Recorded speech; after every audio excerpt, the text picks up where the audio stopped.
Hello students, welcome to HMCS। बच्चों, आज का मेरा इम्पोर्टेंट टॉपिक है how to grow your personality, यानी आपके व्यक्तित्व के मैं आपको रूबरू कराने जा रही हूँ, जिसमें कि आपके अंदर की जो छिपी हुई प्रतिभा है, आपका जो कुछ नेगेटिव चीज़ें हैं जो आपके अंदर में, उनको आप कवर करते हुए आप किस तरीके से आगे बढ़ें और किस तरीके से एक पॉजिटिव प्रयास करते हुए में अपने कैरियर को और ज़्यादा स्ट्रॉन्गर करें। क्योंकि स्टूडेंट्स, होटल इंडस्ट्री एक सर्विंग इंडस्ट्री है और हमारा जो मेन काम होता है अपनी होटल इंडस्ट्री में क्लाइंट्स का ध्यान खुद की तरफ ड्रैग करना, उनका अटेंशन खुद की तरफ ड्रैग करना और अपने छोटे छोटे प्रयासों के द्वारा अपने वर्क एरिया को पॉजिटिव उसके अंदर एक पॉजिटिव इम्पैक्ट डालना। तो personality development is one of the most important aspect for any of the serving industry, और ये बहुत ही ज़्यादा कंपलसरी हो जाता है। It's very compulsory to keep focus on our building personality. तो आप सब ने एक लाइन सुनी होगी कि personality makes a man perfect. अब आप पूछेंगे कि अपनी पर्सनालिटी को हम किस तरीके से निखार सकते हैं, किस तरीके से हम अपनी पर्सनालिटी को आगे कर सकते हैं। तो पर्सनालिटी, अगर आप वर्ड पे ध्यान दें तो पर्सनालिटी वर्ड अपने आप में एक टूल किट है, कंप्लीट टूल किट है। पर्सनालिटी के सारे अल्फ़ाबेट्स पे अगर आप एक सरसरी निगाह डालेंगे तो आपको अपने आप ये समझ में आएगा कि हर एक अल्फ़ाबेट अपने आप में एक टूल है।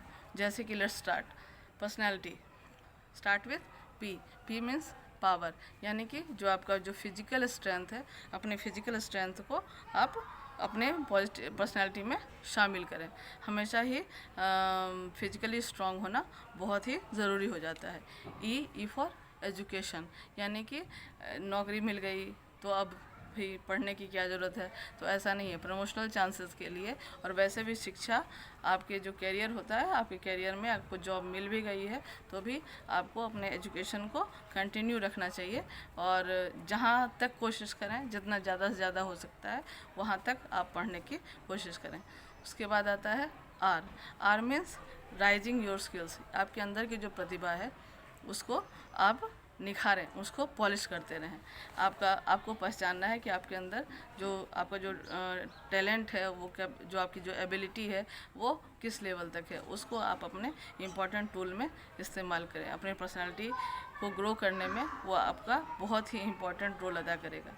उसके बाद आता है एस। एस में स्माइल, और एक मुस्कान, एक छोटी सी मुस्कान आपकी 100 दुश्मनी भुला देती है। तो हमेशा ही प्रेजेंट हो एक अच्छी सी स्वीट सी स्माइल के साथ। उसके बाद आता है ओ, अपॉर्चुनिटीज़। बेटा, ज़िंदगी हमेशा ही आपको मौका नहीं देगी, तो आप सर्विंग इंडस्ट्री के अंदर जो भी छोटे छोटे गोल्डन चांसेस, अगर ऐसी कोई अपॉर्चुनिटी आपके पास आती है सामने से, कई बार ऐसा होता है कि क्योंकि ये सर्विंग इंडस्ट्री है, यहाँ हम पर डे कितने सारे लोगों से मिलते हैं और ये हो सकता है कि जितने लोगों से भी हम मिलें उनमें से कोई हमें अगर कुछ अच्छा ऑफ़र कर रहा है, कोई ऐसा अपॉर्चुनिटी दे रहा है हमें, तो हमें उसको ग्रैब कर लेना चाहिए। उसके बाद आता है एन, नेगेटिव। जो आपके अंदर के जो नेगेटिव थॉट है उसको आप थ्रो कर दें, जो भी आपके अंदर की जो नेगेटिविटी है, क्योंकि नेगेटिविटी हमेशा ही क्या होती है, आपकी सक्सेस में आपको 100 कदम पीछे धकेल देती है। उसके बाद क्या आता है ए। ए मीन्स ऑलवेज बी प्रेजेंटेबल। हमेशा ही एक्टिव रहें, हमेशा प्रेजेंटेबल रहें, आप हंसते मुस्कुराते रहें, क्योंकि आपका जो एक्टिवनेस है सर्विंग इंडस्ट्री के अंदर, आपका जो छोटा छोटा प्रयास होता है, आप अगर लेज़ी, अपने आप को लेज़ी दिखाएंगे तो आपके लिए ये गलत होगा। उसके बाद आता है L. L means learning. Learning and keep learning. ये ज़िंदगी हमेशा ही हमें सिखाती है।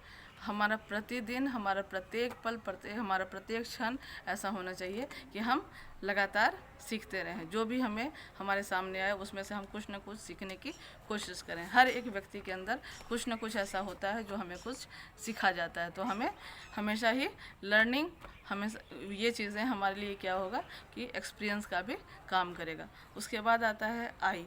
इंटेलेक्चुअल बने, इंटेलिजेंट बने, अपनी बुद्धि का हमेशा प्रदर्शन करते रहें, हमेशा ही अपना इंटेलेक्चुअलिटी दिखाते हुए में किसी भी कोई अगर मान लो आप जिस इंडस्ट्री में भी हैं, जिस इंडस्ट्री में हैं, जिस डिपार्टमेंट में भी, होटल इंडस्ट्री के अंदर में आप जिस डिपार्टमेंट में भी हैं, आप उस डिपार्टमेंट में अपने इंटेलेक्चुअलिटी का हमेशा ही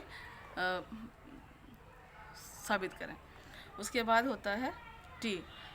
बेटा टाइम किसी का वेट नहीं करता है, तो टाइम बाउंडिंग ये बहुत ही ज़्यादा ज़रूरी होता है, बहुत ही ज़्यादा कंपलसरी है, क्योंकि आपका एक एक सेकेंड का जो होता है वो सर्विंग इंडस्ट्री में आपके लिए माइनस, आपके लिए नेगेटिव नंबर देने का काम करेगा, नेगेटिव मार्किंग का काम करेगा। Y, know who you are, ये सबसे इम्पोर्टेंट है कि ऐसा नहीं है कि भाई किसी ने बोल दिया तो हमें इस लाइन में जाना ही जाना है, तो ऐसा कुछ नहीं है। आप अपने अंदर के जो वाई फैक्टर है उस वाई फैक्टर को आप पहचानें, और जो भी आपके अंदर है व्हाट इनसाइड यू, उसको आप पहचानें, उसको पहचानते हुए अपनी पर्सनालिटी में उसको शामिल करें। क्योंकि हर व्यक्ति के बेटा 3 कैरेक्टर होते हैं, हर व्यक्ति के 3 कैरेक्टर होते हैं। उसमें से फर्स्ट कैरेक्टर है which he shows but he don't have. हमेशा ही आप वो दिखाने की कोशिश करते हो जो कि आप नहीं होते हो। सेकंड कैरेक्टर होता है which he has but don't show, जो आपके अंदर का इनसाइड है उसको आपको पहचानना है, लेकिन आप उसको शो नहीं करते हैं। और थर्ड एक्चुअल में जो मैक्सिमम लोग करते हैं कि which he thinks he has but always waste his time to find that, यानी कि जो आपके अंदर आप सोच रहे हो कि हाँ ये आप कर सकते हो, तो अपना बेफालतू में बेकार समय उसको वापस ढूंढने में खर्चा करते हो, तो ये चीज़ें आपको नहीं करनी है। तो बेटा अब टाइम आ गया है कि इन सब छोटी छोटी चीज़ों पे ध्यान देते हुए आप अपनी पर्सनालिटी को निखारें और अपने फ्यूचर को ब्राइट करें। Thank you.